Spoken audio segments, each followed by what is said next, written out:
que j'ai vu, naturellement, je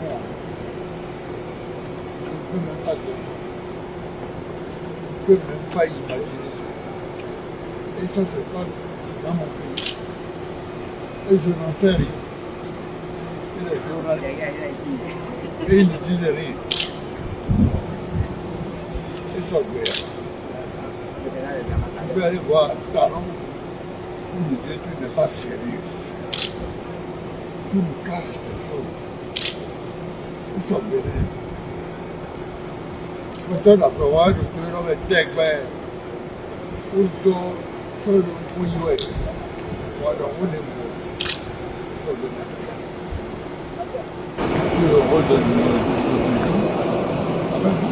bien sûr. Nous on a vu ça, c'est quasiment là-bas. Quotidien Fraternité, visite à la GDIZ, Soglo sous le charme. L'objectivité, la sagesse, symbole de grandeur nous rappelle ce quotidien. Surpris par cette visite, Lévi Soto? Non, mais l'ancien président de la République, le président Nicéphore Dieudonné Soglo, il est un citoyen béninois. Et ce qui se fait là où il était, c'est quand même au Bénin. On parle quand même de l'industrialisation de l'Afrique et le Bénin est en train de faire donc un pas. Et vous savez, aucun pays ne peut se développer sans les industries. Et donc je crois que là où il est allé, ce n'est pas pour le tourisme, c'est pour effectivement apprécier. Parce qu'il y a énormément de choses qui sont ventilées comme ça dans l'opinion publique et publique nationale et internationale. Et il est temps, en tant qu'ancien président, avec je dirais l'expérience dont il dispose, avec ses connaissances, il doit pouvoir aller visiter pour apprécier et pourquoi pas apporter même quelques observations pour la bonne marche des choses. Donc je crois que c'est bien fait. C'est un citoyen béninois. Ce n'est pas parce que il a parfois quelques, je dirais, parfois la langue dure contre le régime en place qu'il faut forcément ne pas apprécier ce que le régime fait de bon. Oui, on peut dire que à ce niveau, il y a beaucoup de choses qu'il faut améliorer, mais néanmoins, quand vous êtes loin, vous ne pouvez pas faire des observations, des bonnes observations pour quand même faire des suggestions. Donc je crois que c'est une bonne visite et on ne peut qu'encourager tous citoyens béninois, tous ceux qui aimeraient donc aller à la GIZ pour pouvoir observer les choses et apporter leur contribution pour la bonne marche et le développement du Bénin. L'économiste rapporte ce matin en visite à la GDIZ Nicéphore Soglo, impressionné par le renouveau industriel du Bénin. Impressionné, un acteur qui se réclame de l'opposition, qui est impressionné par les prouesses d'un pouvoir. Oui, ce qui est clair, c'est que cette visite du président Nicéphore Dieudonné Soglo à la GDIZ devrait surprendre plus d'un pour un opposant, l'opposant qu'il est, donc qui ne rate aucune occasion d'attaquer le pouvoir en place, de se mettre du côté de l'opposition radicale, pour ainsi dire, pour dire tout ce qu'il pense de la gouvernance actuelle et tout, de certaines initiatives qui ne sont pas les bienvenues pour l'opposition. Oui, mais pour quelqu'un qui connaît bien Soglo, président de la République post-révolution, donc premier président de la République après le renouveau démocratique, donc, et qui avait quand même une certaine vision pour ce pays, et il avait une vision, et les langues les plus crédibles vous diront qu'en réalité, si Soglo n'avait pas été pétanqué du pouvoir en 1996 et qu'il y était resté jusqu'en 2000, il a perdu rigoureusement le pouvoir. Pétanqué ou perdu, bon, on va pas si Soglo n'a pas été pétanqué du pouvoir en 1996, peut-être que le Bénin aurait atteint un certain niveau de développement. C'est pas pour dire que les présidents qui lui ont succédé n'ont pas travaillé, mais on sentait en lui un homme de développement, un homme qui avait une certaine vision pour ce pays. Donc que Soglo aille à la GDIZ visiter un peu les choses, on peut se demander pourquoi maintenant, parce que la GDIZ ne date pas d'aujourd'hui. Et est-ce qu'il a attendu d'abord de voir les choses, ou il a déjà il a attendu d'envoyer des gens qui maintenant lui ont fait le retour et c'est maintenant qu'il va le faire? Est-ce que c'est parce qu'il y a maintenant un retour à la normale entre Nicéphore Soglo et Patrice Talon faut n'oublier quand même pas qu'il fut un temps, on a appris que Patrice Talon, pas qu'on a appris, on sait que Patrice Talon lui a rendu une visite privée à la maison. Est-ce que désormais ça sonne le retour à la normale entre Patrice Talon et Nicéphore Dieudonné Soglo? La question pourrait être à ce niveau-là. Oui, on reviendra sur cet aspect des choses, les conciliations ou les considérations politiques. Jonas Maïndé, dites-nous votre appréciation de cette visite. Non, je crois que Soglo, avant d'être président, est un citoyen béninois, qu'il aille à la CDZ, c'est vrai. Elle m'a dit tout à l'heure, pourquoi on pose la question, pourquoi maintenant? On peut répondre facilement pour dire que c'est maintenant qu'il se sent en pleine forme. Parce que vous savez, depuis plusieurs années, Soglo est convalescent et même n'est pas au pays. Et même pour les 1er août, pour l'accession de notre pays à la souveraineté internationale, il a fallu des négociations pour qu'il vienne au moins participer, rester aux côtés du président Talon et de ses autres homologues présidents. Donc, que le président Soglo, l'ancien président du Bénin, soit allé à la GDZ, moi, je ne crois pas qu'il y ait information à ce niveau. Bon, on peut dire là que Soglo a fait une opposition constructive. Puis tout à l'heure, j'ai entendu parler, on dit qu'un opposant reconnu. Radical. Oui, radical. Voilà. Mais c'est de l'opposition constructive, c'est de ça que nous avons besoin dans le pays. Lorsque vous êtes opposant à un régime et que vous constatez que c'est du bien, il ne faut pas hésiter à dire que c'est du bien. Clévis Sotohou, est-ce que Soglo ne fait pas là une politique que d'aucuns qualifieraient d'autruche? Non, mais je crois que quand on parle donc de l'opposition en Afrique, généralement, je crois que nous ne comprenons pas ou nous n'arrivons pas vraiment à cerner les choses. Quand on parle de l'opposition, est-ce que cela revient à dire que tout ce que votre vis-à-vis fait, vous devez forcément rejeter cela? Non, mais c'est ça. Mais l'opposition béninoise est contre le modèle économique de Patrice Talon. Le modèle économique, peut-être que c'est une décision, mais est-ce qu'on est contre aux infrastructures qui poussent un peu partout? Parce que après tout, qui sont des opposants? C'est nous-mêmes, c'est le peuple béninois, quand même, c'est une partie du peuple béninois. Et ces citoyens-là ne vont pas me dire qu'aujourd'hui ils ne vivent pas au Bénin. Ils ne vont pas me dire quand même qu'ils ne circulent pas sur les routes construites. Ils ne vont pas me dire qu'après, ils ne vont pas bénéficier donc de ces infrastructures. Parce que à la GZ, le GZ dont vous parlez, un jour Patrice Talon partira. Mais est-ce qu'on sait déjà qui va le remplacer? On ne le sait pas. Même si son mentor venait un jour, il partira également. Et donc le pouvoir va faire sa rotation et peut-être un jour tomber encore dans les mains des opposants. Et ce sont ces opposants qui vont encore bénéficier davantage de ces infrastructures, de cette belle vision quand même impulsée par le président Patrice Talon. Donc je crois que aujourd'hui on ne peut pas encore dire qu'il y a certains qui font donc de l'opposition ce que vous savez, où on dit radical. Je ne sais pas ce que vous mettez dans radicalisation de ça. Nous avons besoin de se développer. Et pour se développer, on a besoin de chacun de nous. De chacun de nous. On peut ne pas être d'accord avec Patrice Talon sur certaines décisions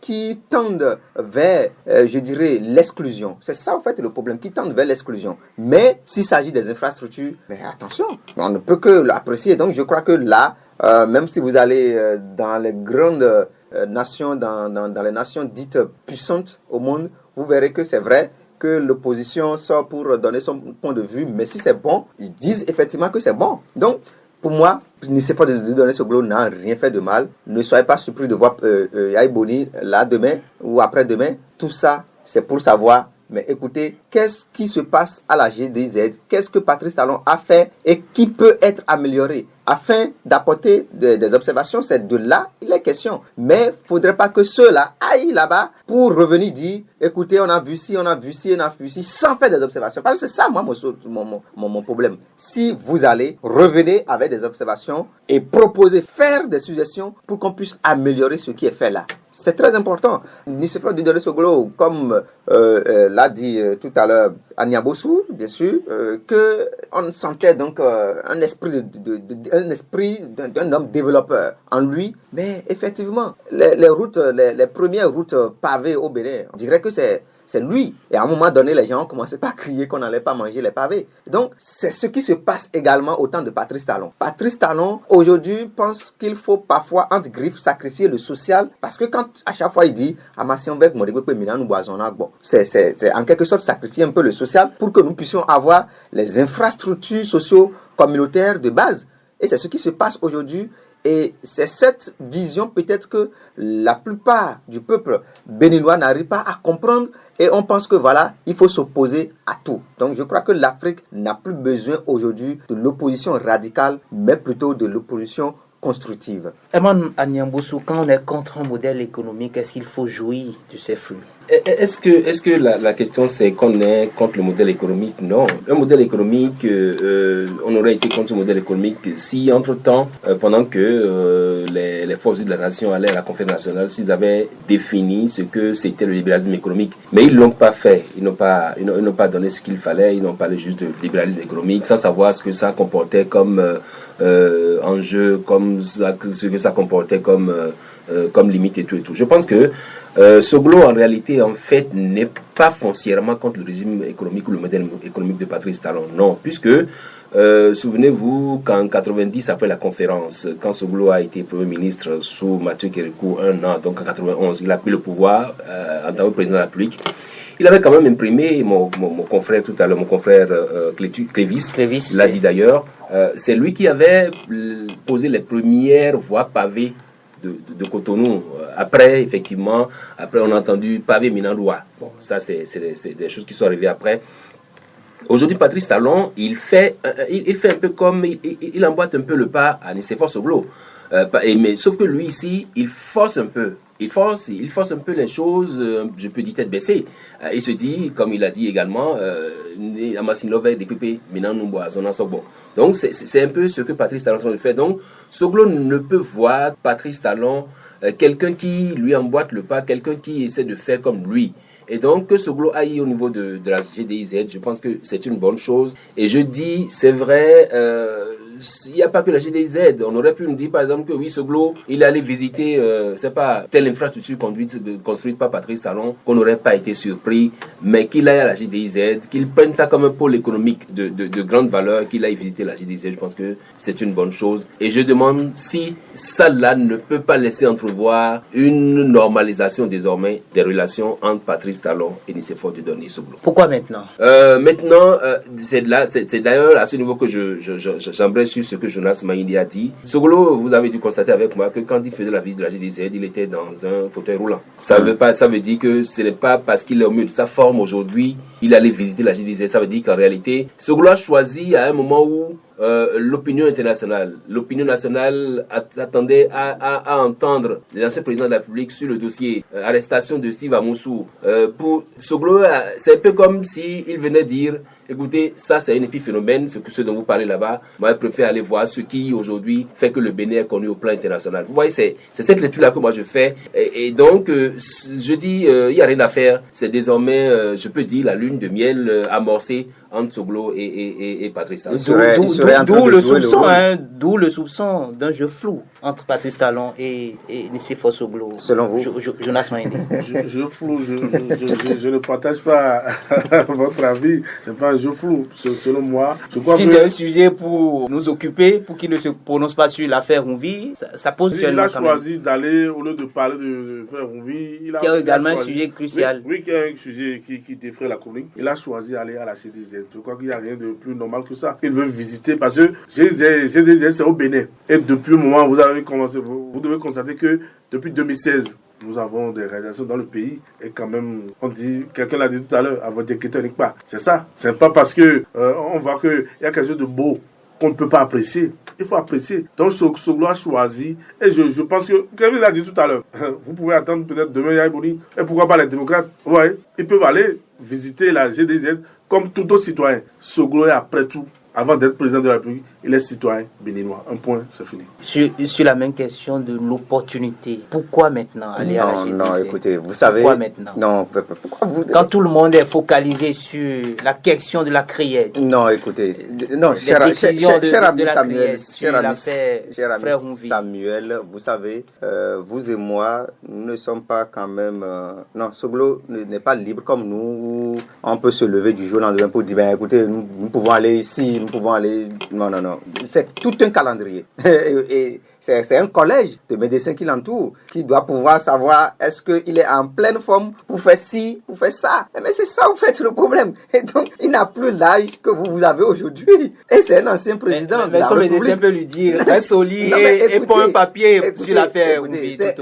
J'en arrive. Donc, je crois que peut-être que c'est un calendrier qui est déjà établi, une date a été déjà choisie. Peut-être que cette date vient d'être coïncidée avec cette affaire de Frère Oumvi. Et lorsque vous voulez quand même que Soglo se prononce sur cette affaire de Frère Oumvi, moi je vais vous dire une chose. Moi, je suis contre aujourd'hui le fait que des anciens chefs d'État en Afrique cherchent, quand ils perdent peut-être le pouvoir, cherchent toujours à constituer donc une barrière pour celui qui est là aujourd'hui.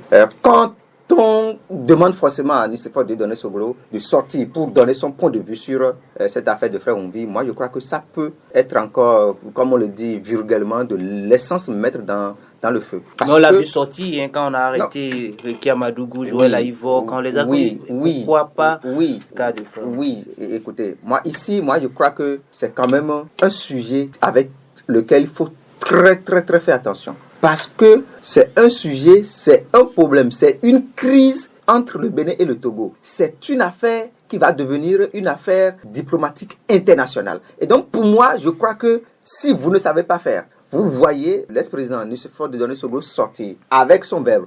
Quand on sait qu'il a la langue dure parfois pour certains sujets et il se met à parler, pour moi, je crois que c'est encore envenimer la situation. Bien sûr. Ça, c'est envenimer encore la situation. Donc, j'aurais quand même aimé qu'il fasse les négociations. Ça peut aller parce qu'on ne sait pas en quelque sorte quels sont les lobbying qui sont allés, même si on a eu ce théâtre à la Criette. On ne sait pas quels sont les lobbying. On ne sait pas ceux qui ont activé telle source ou telle machine ou pas. Et donc pour moi, je crois qu'aujourd'hui, les personnalités à divers niveaux, au niveau étatique, doivent pouvoir quand même savoir sortir pour faire des déclarations sur des sujets. Ricky Amadougou, l'affaire de Ricky Amadougou et de Joël Aïvo, c'est le Bénin et ça ne concerne que le Bénin. Pour moi, ça ne concerne que le Bénin. Mais l'affaire de Frère Oumvi, mais le Bénin et le Togo jouent leur dignité devant les partenaires sociaux. Et donc, pour moi, je crois que c'est mieux de voir ces anciens présidents, que ce soit le président Boni Yayi et le président Dieudonné Soglo, jouer à la médiation que de sortir pour faire des déclarations où on pourrait mal choisir des mots et donner raison peut-être aux pays voisins de nous mettre encore en difficulté et on ne pourra pas s'en sortir. Donc pour moi, je crois que aller à la GIZ et tout ça, là, ça peut être peut-être un calendrier, une coïncidence, mais c'est quand il se sent libre d'y aller qu'il est parti. Donc on ne va pas dire forcément que parce que la GIZ date de telle année, forcément il doit pouvoir y aller tout de suite, non.